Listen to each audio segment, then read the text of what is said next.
এই আবদার আছে। এই জন্য বিগত 1 বছর এই প্রতিষ্ঠানের আয় এবং ব্যয় সম্পর্কে অত্যন্ত সংক্ষিপ্ততার সহিত অত্র মাদ্রাসার সম্মানিত পরিচালক সাহেব আপনাদেরকে শোনাবেন। বিগত 1 বছর কি পরিমাণ আয় হয়েছে, কি পরিমাণ ব্যয় হয়েছে, কত টাকা মাদ্রাসার আয় আছে অথবা ঋণ হয়েছে, এই কথা বলার পরে ইনশাআল্লাহ আমাদের প্রধান মেহমান সাহেব উনি বক্তৃতা ওনার আলোচনা শুরু করবেন। এই পর্যায়ে মাদ্রাসার আয় ও ব্যয় নিয়ে আলোচনা করার জন্য বিনীতভাবে অনুরোধ করছি সাহেবুল হেরা নুরানিয়া হাফিজিয়া মাদ্রাসার সম্মানিত পরিচালক হযরত মাওলানা মিজানুর রহমান সাহেব সাহেবকে। আসসালামু আলাইকুম ওয়া রাহমাতুল্লাহি ওয়া বারাকাতুহু। অল্প সময়ে আসলে রসিদের মাধ্যমে আমরা টাকাগুলো রিসিভ করি এবং বাৎসরের মধ্যে খরচ হয়। বাৎসরিক হিসাব রেখো সাউথল হেরানুরানি হাফিজিয়া মাদ্রাসা 1/12/2024 ইন হতে 1/12/2024 ইন হতে 31/10/2025 ইন তারিখ পর্যন্ত সাউথল হেরানুরানি হাফিজিয়া মাদ্রাসার সাধারণ পান্ডে মোট কেসে জমা হয়েছে 2,43,945 টাকা। মাদ্রাসার কেসে জমা হয়েছে 2,43,945 টাকা। খাতোয়ারি কোন কোন খাতে টাকাগুলো আসলো? নাম্বার 1, ছাত্রছাত্রী ভর্তি ফি বাবদ 17,000 টাকা। বিভিন্ন দান প্রবাসী সহ এখানে আসছে 62,800 টাকা। রমজান মাসের তহসিল 33,995 টাকা। ছাত্রছাত্রীদের মাসিক বেতন একটা উত্তোলন করি, শিক্ষকদের বেতন দেওয়া হয় 1,30,150 টাকা। মোট 2,43,945 টাকা। এবার খরচ 1/12/2024 ইন হতে 31/10/2025 ইন তারিখ পর্যন্ত সাধারণ ফান্ডের খরচ হয়েছে 3,26,270 টাকা।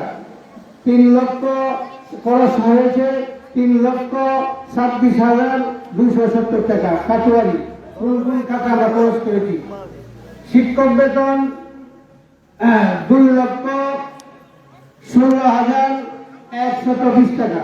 শিক্ষক বেতন 2,16,120 টাকা। ঈদ বোনাস শিক্ষকদেরকে দেওয়া হয়েছে 13,500 টাকা। শিক্ষক আপ্যায়ন নাস্তা লেজারের সময় আমাদের শিক্ষকদেরকে একটা হালকা নাস্তার ব্যবস্থা আছে এখানে। শিক্ষক আপ্যায়ন নাস্তা খরচ 10,075 টাকা। মাদ্রাসা ঘর ভাড়া 27,500 টাকা। ছাত্রছাত্রী অভিভাবক সম্মেলনের খরচ 4,595 টাকা। বিভিন্ন মালামাল ক্রয় আমরা নতুন নিয়েছি, অনেক কিছু মালামাল লাগছে, আলমারি, আপনার ওই বই খাতা রাখার জন্য টেবিল, অনেক কিছু। এখানে বিভিন্ন মালামাল ক্রয় 49,980 টাকা। মোবাইল খরচ মাদ্রাসা থেকে একটা দায়িত্ব আছে মোবাইল খরচ হয়েছে 4,500 টাকা। এই মোট 3,26,270 টাকা। জমা হয়েছে 2,43,945 টাকা। খরচ হয়েছে 3,26,270 টাকা। বর্তমান ঋণ 82,325 টাকা। বর্তমান ঋণে আছি আমরা 82,325 টাকা। আমাদের রমজান মাস এবং কুরবানি একটা গোলাবা ফান্ড আছে, গরিব অসহায় ছাত্রদেরকে কিছু সহযোগিতা করি, এটাকে আমরা মাদ্রাসায় গোলাবা ফান্ড বলা হয়। গোলাবা ফান্ডে 1/12/2024 হতে 31/10/2025 পর্যন্ত গোলাবা ফান্ডে টাকা জমা হয়েছে 17,270 টাকা। কাটোয়ারি রমজান মাসের ফেতরা জাকাত বাবদ 9,670 টাকা। কুরবানির চামড়া বিক্রি আপনারা দিয়েছেন 7,600 টাকা। মোট 17,270 টাকা। খরচ হয়েছে ভর্তির ফি বাবদ। অসহায়দেরকে আমরা ভর্তির ফি দিয়েছি 2,000 850 টাকা। ওদেরকে এই টাকা তাহলিল করিয়া গোলাম আহমদের টাকা তাহলিল করিয়া আমরা ওই অসহায়দেরকে বেতনের ব্যবস্থা করছি না। ওই শিক্ষক বেতন কেমনে দেওয়া হবে? ভালো মুফতিয়ান এখান থেকে ফটোয়া নিয়া আমরা এই টাকাটা তাহলিল করিয়া সাধারণ রহমানকে কেসে জমা দিয়েছি মাসিক বেতন। হ্যাঁ, 12 জন ছাত্রকে মাসিক বেতন দেওয়া হয়েছে 13,050 টাকা। বই খাতা কলম বাবদ অসহায়দেরকে দেওয়া হয়েছে 2,270 টাকা। মোট খরচ 18,170 টাকা। গোলাম ফান্ডে ঋণ আছে 900 টাকা। এটাই শেষ। এটা এটা আপনারা রাগ করিও না, এটা আমার উদ্ধারী। এইগুলো প্রতিষ্ঠানে আমাদের পুরোনো দেশের প্রতিষ্ঠানগুলো আমাদের আকারেরা সময় দিতে দেবে। এটাই সব থেকে শুনে গেল, এটাই ভালো। যার সময় নষ্ট করছি। আরো আমরা সামনে 1 ডিসেম্বর থেকে নতুন ছাত্র ভর্তি শুরু হবে ইনশাআল্লাহ। আপনারা খেয়াল রাখবেন, দোয়া করবেন, সহযোগিতা করবেন। এই বলে এই পর্যন্ত আমার কথা শেষ। ওমা আলাইনা ইল্লাল বালাগ। আসসালামু আলাইকুম ওয়া রাহমাতুল্লাহ।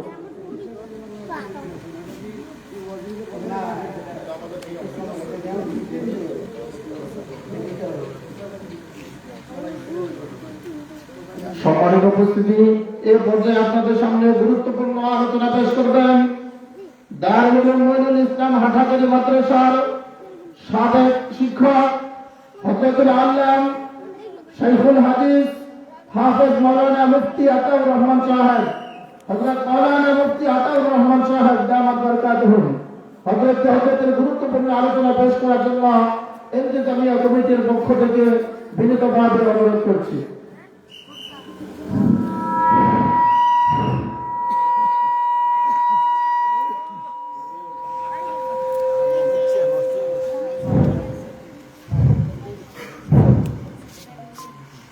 আসসালামু আলাইকুম ওয়া রাহমাতুল্লাহ।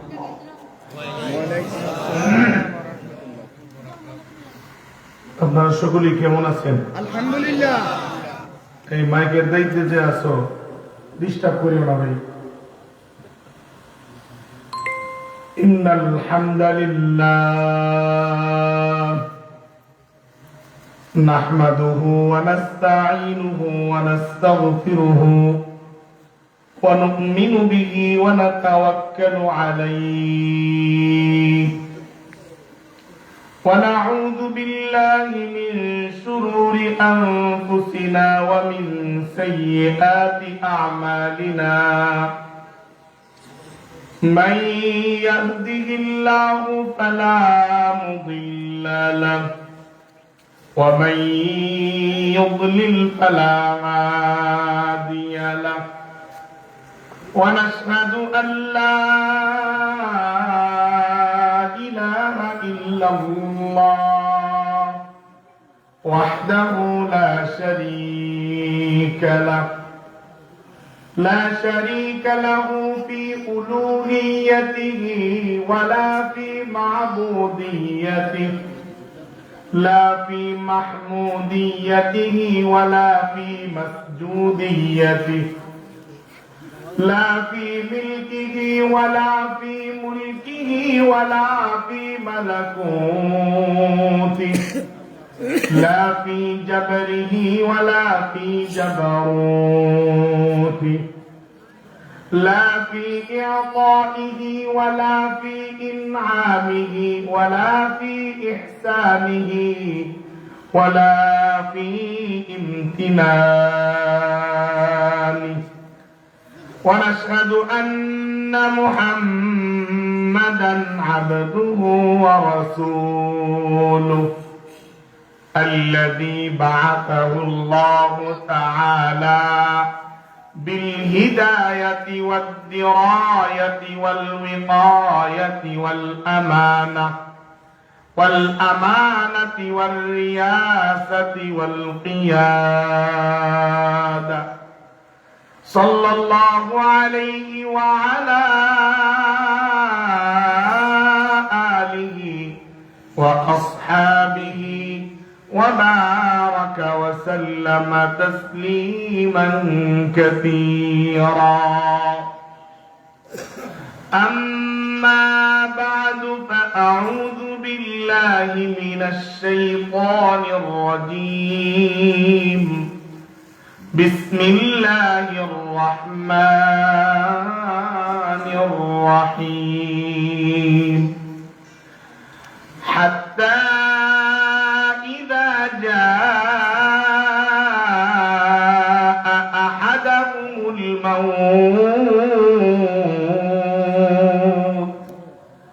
قال رب ارجعون لعلي أعمل صالحا فيما تركت كلا إنها كلمة هو قائلها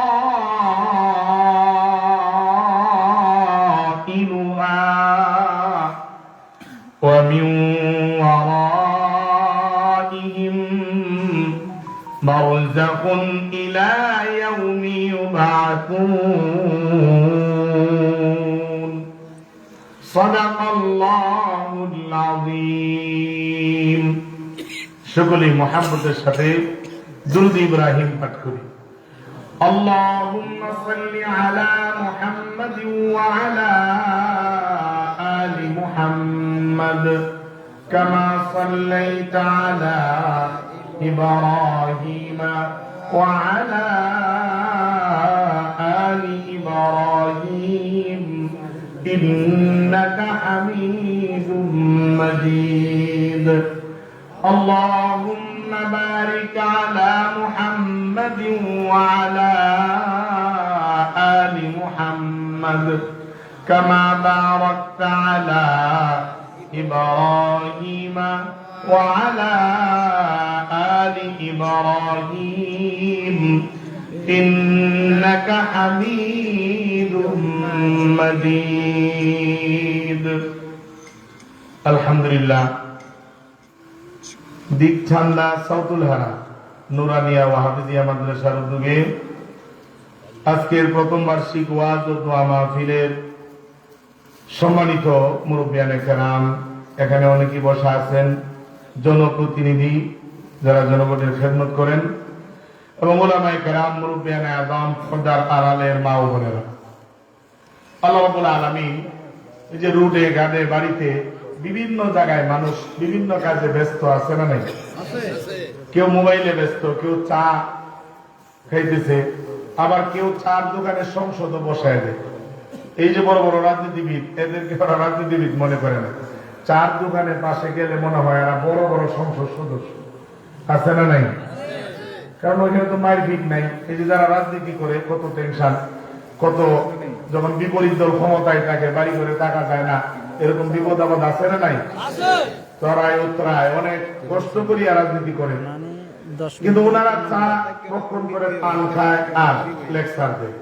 যাই হোক, এরকম মহিতুক কাজ থেকে আল্লাহ তাআলা যে আমাদেরকে দইলে বাইন্দে এই জায়গায় নিয়ে আসছেন, সেই জন্য কালিমাতুশ শুকর আদায় করার প্রয়োজন আছে না নাই? দেখেন, এখানে আপনারা পাচ্ছেন, আপনারাও তাদের মতো কোন অশালীন কাজে ব্যস্ত থাকতে। অনেক যুবক আছে রুটে ঘাটে মাহফিলে নিয়েতে আসছে, কিন্তু বয়ফ্রেন্ড গার্লফ্রেন্ডের সঙ্গে ব্যস্ত হয়ে গেছে, মোবাইলে সেটিং এ ব্যস্ত হয়ে গেছে। অনেক মুরব্বীরা রুট ঘাটে আসি, আবার ওখান থেকে আবার অনেকে দাঁড়ায় আছে, আওয়াজ কেমন শোনা যায়। যদি ভালো লাগে, রং ঢং থাকে, নাচ তামাশা থাকে, তাহলে আসবে, না হয় বলে চলে যাবে। এরকম অনেক মানুষ আছে না নাই? কিন্তু এখানে যারা আইসা বসে গেছেন, এদেরকে আল্লাহ তাআলা বাছাই করিয়ে নিয়ে আসছেন। সকলে বলেন আলহামদুলিল্লাহ। এই জন্য আমাদেরকে যে আল্লাহ তাআলা নিয়ে আসছেন, সেই জন্য আমরা আবার পুনরায় কৃতজ্ঞতা এবং প্রশংসা জ্ঞাপন করব কার? এই জন্য সকলে একবার উচ্চ আওয়াজে বলি আলহামদুলিল্লাহ। এই এলাকার মানুষ কি বেশি ভয় পায় না? রবের দেওয়া আওয়াজে রবের প্রশংসা করব, সমস্যা আছে কোনো? আচ্ছা, আমরা একটু দুই পাটে প্রশংসা করি। যাদের বয়স 30-এর কম তারা একবার শুকরিয়া আদায় করব, এরপরে যাদের বয়স 30-এর উপরে তারা একবার। দেখি এখানে ইমানের পাওয়ার যারা যুবক এদের ভিতরে বেশি, না যাদের বয়স বেশি এদেরকে জন্ম দিছে ওদের ভিতরে বেশি? এটা আজকে আমরা একটু দেখে নিই, তাহলে আমার আলোচনার রোড ম্যাপ আলোচনা কোন লাইনে করতে হবে এটা বোঝা যাবে। যাদের বয়স 30-এর নিচে তারা সকলে একবার কালিমাতুশ শুকর আদায় করে আলহামদুলিল্লাহ। যুবকের সংখ্যা কম, যুবকরা মোবাইলে ব্যস্ত, খবর নিয়ে দেখেন জায়গায় জায়গায় মোবাইলে ব্যস্ত আছে। আচ্ছা যাই হোক, যাদের বয়স 30-এর উপরে তারা একবার আমরা কালিমাতুশ শুকর আদায় করি আলহামদুলিল্লাহ। আস্তাগফিরুল্লাহ, আস্তাগফিরুল্লাহ। এই বছর যত জায়গায় গেছি যুবকদের আওয়াজ বেশি, মুরব্বীদের আওয়াজ কম, কিন্তু এলাকায় হয়ে গেল উল্টা, মুরব্বীদের আওয়াজ বেশি। মুরব্বীরা প্রমাণ করে দিলেন যে 30-এর নিচে যারা আছো তোমাদেরকে কিন্তু আমরা জন্ম দিচ্ছি। ওদের ঈমান, স্পৃহা, আগ্রহ অনেক বেশি যুবকদের আওয়াজ থেকে। এখানে যুবকের উপস্থিতিও কম।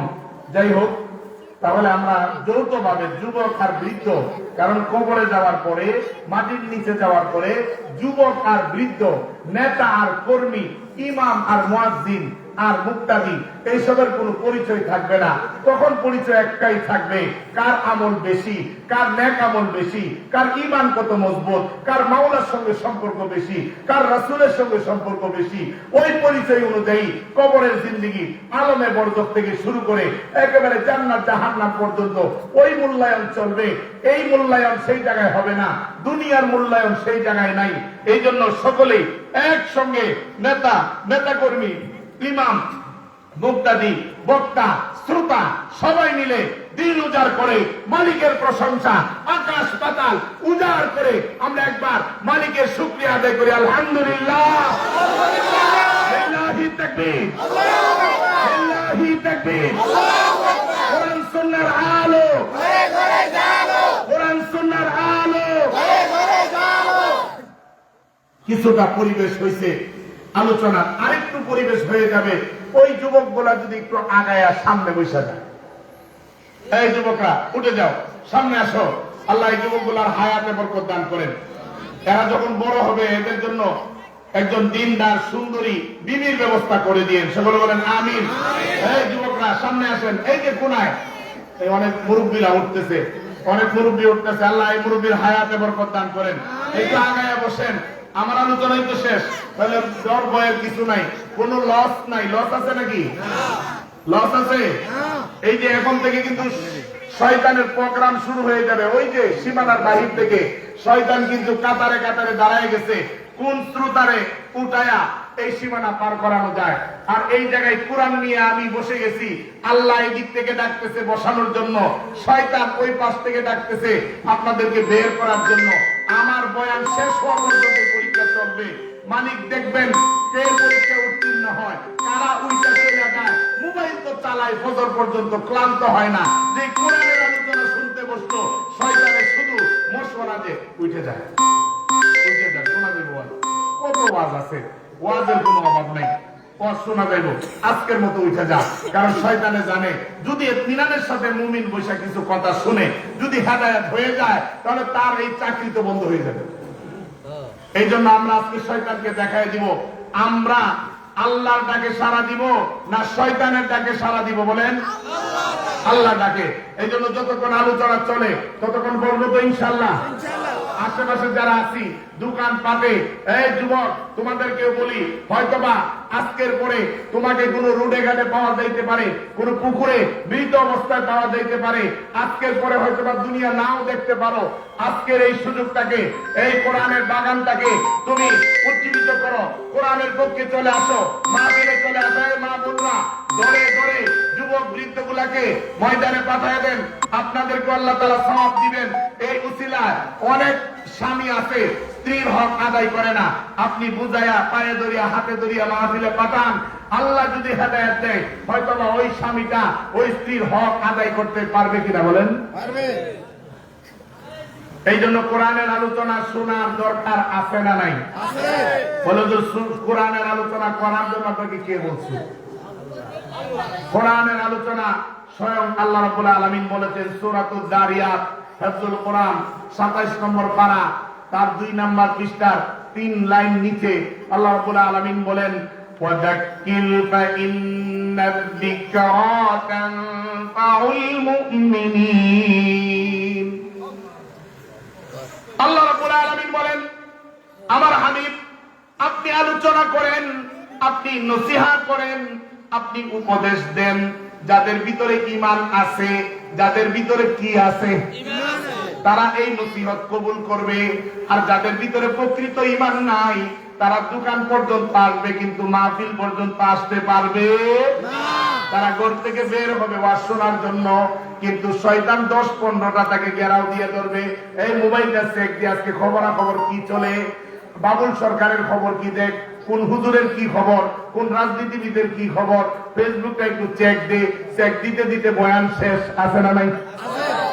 কিন্তু যাদেরকে আল্লাহ পছন্দ করেন, যাদের ভিতরে ঈমান আছে, তাদেরকে ফেরেশতারা বলবে মোবাইলটা পকেটে রাখ, পরে খবর শুনবি, আগে চল, রব ডাকতেছে, রবের কালামের আলোচনা হয়, আল্লাহর কালাম থেকে আলোচনা হয়, ওইগুলো আগে শুনি, এরপরে ফেসবুক চালাবি, চালাবি তো পরে।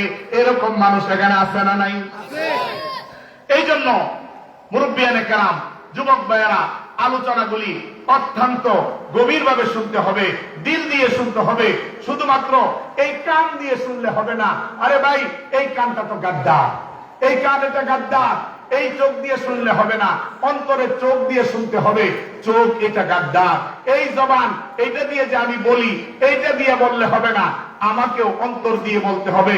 বলে হুজুর এটা কি বললেন, কানটা গাদ্দার, চোখটা গাদ্দার? হ্যাঁ হ্যাঁ বাবাজি, এগুলা গাদ্দার। কিভাবে বুঝলেন এগুলা গাদ্দার? আল্লাহ রাব্বুল আলামিন সূরা হামিম সাজদা 20 নম্বর আয়াত, আল্লাহ রাব্বুল আলামিন বলেন, হাত্তা ইযা মা জাউহা শাহিদা আলাইহিম সামউহুম ওয়া আবসারুহুম ওয়া জুলুদুহুম বিমা কানু ইয়ামালুন।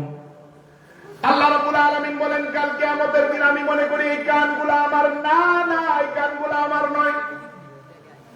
এই কানগুলাকে সিকিউরিটি হিসাবে বসাইছেন একজন, আওয়াজ দিয়ে বলেন উনি কে? আল্লাহ। এই কানগুলাকে আমার সাথে ফিট করে দিয়েছেন, আমি যেইটা মনে চাই সেইটাই শুনতে পারি, ওয়াজ শুনতে মনে চাই ওয়াজ শুনতে পারি, গান শুনতে মনে চাই বাংলা, হিন্দি, চাইনা, জাপানি, যেইটাই শুনতে মনে চাই শুনতে পারি। কান কোনো কথা বলে না, কান নিষেধ করে না, কান বাধা দেয় না। কিন্তু আল্লাহ রাব্বুল আলামিন বলেন, কাল কিয়ামতের দিন হাসরের ময়দানে এই কানগুলা আপনারা আমার বিরুদ্ধে রিপোর্ট জমা দিবে। আপনারা আমার বিরুদ্ধে কি জমা দিবে? রিপোর্ট। কান বলবে আল্লাহ, এই কান আল্লাহকে ডাকে ডেকে বলবে, আল্লাহকে ডাক দিয়ে বলবে, আল্লাহ আপনার বান্দাকে কানের মতো নিয়ামত দিছিলেন, কানগুলাকে কোনোদিন চার্জার দিয়া বিদ্যুতের চার্জ করতে হয় নাই, হেডফোন চার্জ করতে হয়, কিন্তু এই কান কি চার্জ করতে হয় নাকি? শরীরের সঙ্গে লাগাই দিচ্ছেন, এখান থেকে চার্জ উৎপন্ন হয়, আলাদা বিদ্যুতের ব্যাটারির কোনো চার্জের প্রয়োজন নাই। 70 বছর 80 বছর অনেক মুরব্বী বাবাজিরা আছেন 100 বছর পর্যন্ত কানগুলা দিয়ে স্পষ্ট শুনে, কানের মধ্যে কোনো সমস্যা দেখা দেয় না। এই কানগুলা সেই দিন বলবে, আল্লাহ আপনার এই বান্দা, এই যুবক, এই বৃদ্ধ, এই মা, এই মহিলা এই কানটা দিয়া, এই কান আপনার বান্দার সঙ্গে নিয়ামত হিসেবে দিছিলেন, কিন্তু সে ওয়াজ শুনে নাই, সে হেডফোন লাগায়া বাংলা গান, হিন্দি গান এইগুলাই সারা জীবন শুনছে। কয়টা গান আপনি শুনছেন? কয়টা অশ্লীল গান শুনেছেন? কয়টা সিনেমার নাটকের গান বাবাজিরা এই কান দিয়ে শুনেছেন? আপনার কাছে হয়তোবা হিসাব নাই, আমার কাছে হয়তোবা হিসাব নাই, কিন্তু আল্লাহ কানকে দায়িত্ব দিয়েছেন, এই জন্য কানের কাছে হিসাব আছে না নাই? আছে। আমার কথা নয়, আল্লাহ রাব্বুল আলামিন সূরা জিন তার শেষ আয়াতের শেষ অংশে আল্লাহ রাব্বুল আলামিন বলেন, ওয়া আহাতা বিমা লাদাইহিম ওয়া আহসা কুল্লা শাইইন আদাদা। আল্লাহ রাব্বুল আলামিন বলেন, তোমাদের যিনি রব উনি সব কিছু বেষ্টন করে রাখেন, সব কিছু জানেন, এবং প্রত্যেকটা মুহূর্ত, বান্দার প্রত্যেকটা কাজ, প্রত্যেকটা মিনিট সবগুলা একজন হিসাব করে রাখেন। উনি কে? আল্লাহ। আপনার কাছে হিসাব নাই, কিন্তু হিসাব একজনের কাছে আছে, উনি কে? আল্লাহ। এই জন্য বলি এই কান দিয়ে শুনলে হবে না, কারণ এই কান তো গাদ্দার। এই কানের চিকিৎসার জন্য কত শত টাকা আপনি খরচ করেন। যাদের টাকা বেশি তারা লন্ডনে গিয়ে চিকিৎসা করে, দিল্লি গিয়ে চিকিৎসা করে, আমেরিকায় যায়, চীনে যায়, জাপানে যায়, বড় বড় মেডিকেল যেই জায়গায় আছে কোটি কোটি টাকাও কানের পিছনে খরচ করে। এরকম মানুষ কুমিল্লায় নাই? আছে না নাই? বিদেশে খরচ করে ওই কানের পিছনে কত টাকা খরচ, কিন্তু কিয়ামতের ময়দানে এই কান আপনার পক্ষে কোনো কথা বলবে না। কেননা কান তো আপনার গোলাম না, কান গোলাম কার? আল্লাহ আপনার এখানে সিকিউরিটি হিসাবে বসায় দিচ্ছেন। এই কানটা দিয়া কি কি শোনেন, কোন কোন কথাগুলি শোনেন, এই কান প্রত্যেকটা হিসাব করে রাখতেছে, আল্লাহর কাছে জমা দিবে। বলো যে এই চক্ষুগুলাও গাদ্দার, এগুলো আপনার আমার কথা শুনবে না সেই দিন। আল্লাহ রাব্বুল আলামিন বলেন, হাত্তা ইযা মা জাউহা শাহিদা আলাইহিম সামউহুম ওয়া আবসারুহুম। আবসারুহুম মানে চক্ষুসমূহ। এই চোখগুলা রবের কাছে সেই দিন নালিশ করবে, বিচার দিবে। এই চোখগুলাতে কোনোদিন বিদ্যুৎ দিয়ে আপনি চার্জ দেন নাই, যদি চার্জ দিতে হইতো তাহলে অনেক টাকা বিল উঠতো। চোখ কোনোদিন চার্জ চায় না। স্বাভাবিকভাবে মানুষের চোখ নষ্ট হয় না, আল্লাহ কাউকে পরীক্ষা করলে নষ্ট হয়, অথবা নিজেরা অতিরিক্ত বিভিন্ন যাই ঝামেলা দেখা চোখ নষ্ট করে। আছে না নাই? এই চোখগুলা কালকে আমাদের দিন বলবে, আল্লাহ আপনার এই বান্দাকে চোখের মতো দুইটা নিয়ামত দান করছিলেন, যেই চোখগুলা দিয়া আসে দুনিয়ার সমস্ত নিয়ামত বুক করছে। কক্সবাজার গিয়া, সি বিচ গিয়া সাগর দেখছে, রাঙ্গামাটি গিয়া লেক দেখছে, বিভিন্ন জায়গায় ঘুরতে গেছে, এই চোখগুলা দিয়া কত নাজ ও নিয়ামত দেখছে।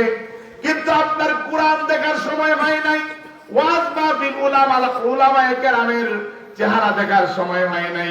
এই চোখগুলা দিয়া শুধুমাত্র মোবাইলে ফিল্ম চাইছে, সিরিয়াল, বিভিন্ন ধরনের নাচ গান ছাড়া তার কপালে কিছু জুটে নাই। আল্লাহ রাব্বুল আলামিন বলে দিবেন, চাষ তলে বসে বসে এক চা খায়া তিনটা সিনেমা দেখছে, এরকম মুরব্বী আছে না নাই? আছে।